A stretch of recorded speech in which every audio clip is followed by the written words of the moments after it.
வணக்கம். இது தமிழ் டைலாக் 2.0. போன சீசன்ல பார்த்தீங்கன்னா, ரெட் கார்டு மாரி ஒரு சம்பவம் நடந்து, அதுக்கப்புறமா மக்கள் பெருசா எதிர்வினை ஆற்றுனாங்க கமல் சாருக்கு. அது புரிஞ்சுக்க முடியுது.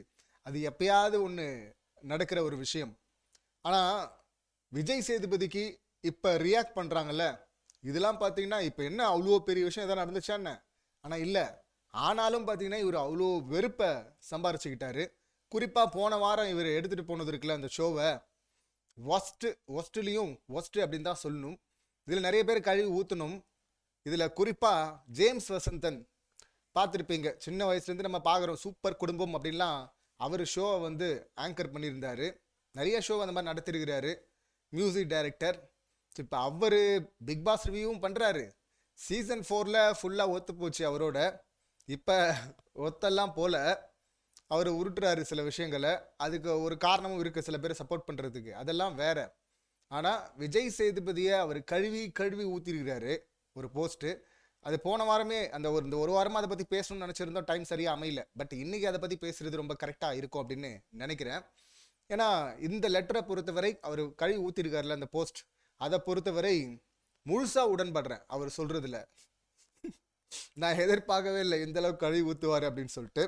ஸோ அதில் சொல்லியிருக்காரு, இப்போ கமல் சார் ஒரு மாதிரி நடத்துவார், விஜய் சேதுபதி ஒரு மாதிரி நடத்துகிறாரு, இதுக்கு பாராட்டும் இருக்கும் எதிர்ப்பும் இருக்கும் அப்படிலாம் சொல்கிறாரு. சொல்லிட்டு கமல் சார் மேலே ஒரு குற்றச்சாட்டு வைப்பாங்க. இவர் ரொம்ப ஸ்ட்ராங்காக அடிக்க மாட்டேங்கிறாரு, கண்டிக்க மாட்டேங்கிறாரு, ரொம்ப ஜாலியாக விட்டுறாரு அப்படின்னு சொல்லுவாங்க. ஆனால் விஜய் சேதுபதி பார்த்தீங்கன்னா முதல் 2 வாரத்தில் ஆரம்பத்தில் இறங்கி அடிக்க ஆரம்பித்தார். ரொம்ப இயல்பாக பண்ணுறாருப்பா. கமல் சார் மாதிரி அலங்காரமான பேச்செல்லாம் கிடையாது. ரொம்ப சாதாரணமாக அடிக்கிறாரு. ஸோ ஃபோர்ஸாக அடிக்கிறாரு, இறங்கி அடிக்கிறாரு, ரொம்ப இயல்பாக இருக்கிறாரு அப்படின்லாம் எக்கச்சக்கமாக பாராட்டினாங்க.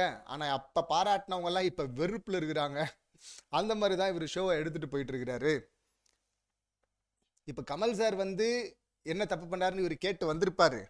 ஆனாலும் திரும்ப ஏன் இந்த நிலையில் இவர் மாட்டுறாரு? இப்போ கமல் சார் ஒரு கண்டஸ்டன்ட் கிட்ட பேசும்போது, ஒரு பிரச்சனையை ஆராயும் போது, அதில் அவருடைய மதி நுட்பம், அவருடைய பண்பு தெரியும், ஞானம் தெரியும், எப்படி அதை அழகாக எடுத்துகிட்டு போயிட்டு முடிக்கிறதுன்னு ஒன்று இருக்குல்ல, அந்த எக்ஸ்பீரியன்ஸ் அதில் நம்ம பார்க்க முடியும். ஆனால் இங்கே அதெல்லாம் இருக்கா? அவர் நேரடியாக எந்த கண்டஸ்டன்ட்டையும் காயப்படுத்த மாட்டார், நேரடியாக பர்சனல் அட்டாக் பண்ண மாட்டார். ஆனால் இங்கே இவர் பர்சனல் அட்டாக் பண்ணுறாரு, தனிப்பட்ட காழ்ப்புணர்ச்சியை காட்டுறாரு. தன்னுடைய நிலை இருக்குல்ல, அவ்வளோ பெரிய பொறுப்பான நிலை, பெரிய இடம் கமல் சார் இருக்கிற இடம், அந்த இடத்துல இருந்து புதுசாக வராங்கள சின்ன பசங்க, அவங்கள வச்சு செய்யணும்னா செஞ்சு விட்டுருக்கலாம். ஆனால் புதுசாக வர சின்ன பசங்க இல்லை, அவர் நிலையிலேருந்து பார்த்தா எல்லாருமே சின்ன பசங்க தான். கண்டஸ்டண்ட்டாக உள்ளே போகிறவங்க அவங்க எவ்வளோ சீனியர்ஸாக இருந்தாலுமே அவங்க எல்லாம் வச்சு செஞ்சுருக்கலாம். ஆனால் கமல் சார் அதை செய்யலை அப்படின்னா என்ன அர்த்தம்?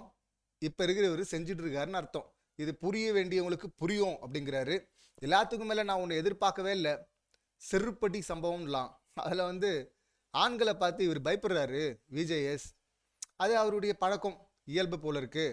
அதனால சமூகத்துக்கு எந்த பிரச்சனையும் இல்லை, அதனால இருந்துட்டு போட்டோம், சமூகத்துக்கு பிரச்சனை இல்லை. ஆனால் இந்த அளவுக்கு நேரவாசர் அடிப்பீங்க, ஏன்னா அந்த அளவுக்கு அவரே கடுப்பாக இருக்கிறார். வசந்தன் சாரே பார்த்தீங்கன்னா அந்த அளவுக்கு கடுப்பாக இருந்தால்தான் இப்படி சொல்ல முடியுது. அது ஒரு வகையில் உண்மைன்ற மாதிரி தானே இருக்கு. அவங்க கேட்கவே மாட்டேங்கிறாருல.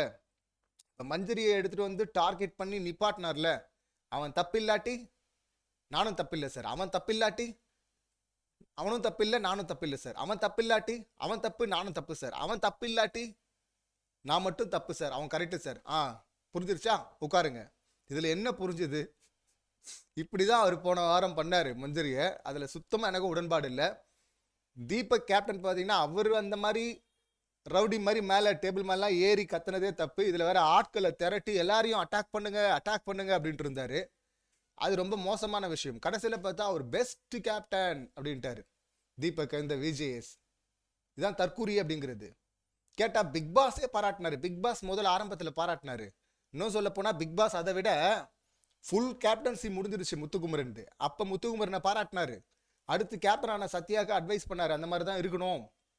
எப்படி சூப்பராக பண்ணார் பாருங்க. அப்போ தான் அந்த போற்றுவார் போற்றட்டும், தூற்றுவார் தூற்றட்டும், புழுதிவாரி தூற்றட்டும், அதெல்லாம் பற்றி கவலைப்படாமல் அவர் பாட்டுன்னு அவர் என்ன தோணுதோ என்ன செய்யணுமோ அதை செஞ்சுட்டே இருந்தார் அப்படின்னார்ல, அந்த பாராட்டு அப்போ பிக் பாஸ் வாரம் முழுவதும் பாராட்டினாரு, கேப்டன்சி முடிஞ்சதுக்கு அப்புறமும் பாராட்டினாரு.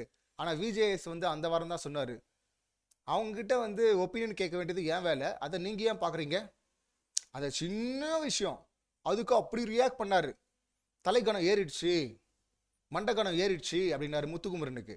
இங்கே வந்து டேபிள் மேலே ஏறி தவ்விட்டு இருக்கிற அப்படி ரவுடி மாதிரி, ஏய் இனாமா அப்படின்னு தீபக்கு. ஆனால் தீபக் சார் அந்த ஒரு விஷயத்தை தவிர உங்கள் கேப்டன்சி சூப்பர் சார். அது முத்துக்குமரனுக்கு வரல வாய், முத்துக்குமரன் மாதிரி ஏறி தவணானா. அப்போ இதிலே தெரியுதுல அந்த பார்ஷியாலிட்டி. முத்துக்குமரனை பார்த்தா பயம் இல்லை, அவன் காமனரு. இவங்கள பார்த்தா பயம், தீபக்கை பார்த்தா பயம், அருணை பார்த்தா பயம், விஷாலை பார்த்தா பயம், இந்த மாதிரி நிறைய பேர். அதான் அவர் சொல்றார், பொதுவாக ஆண்களை பார்த்தா பயம். ஏன்னா செலிபிரிட்டிஸ் அவங்கெல்லாம் இல்லை, அது அப்பட்டமாக தெரியுது இல்லை.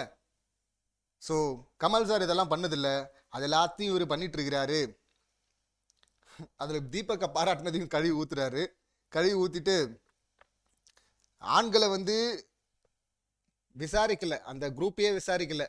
அருண் கூட பார்த்தீங்கன்னா சத்தியம் பண்ண உடனே ஓகே அருண் புரிஞ்சிருச்சு அருண், உங்கள் மேலே தப்பு இல்லை அருண், ஒரே சம்பவம் தான் ரியா பண்ணும்போது தப்புன்னாரு.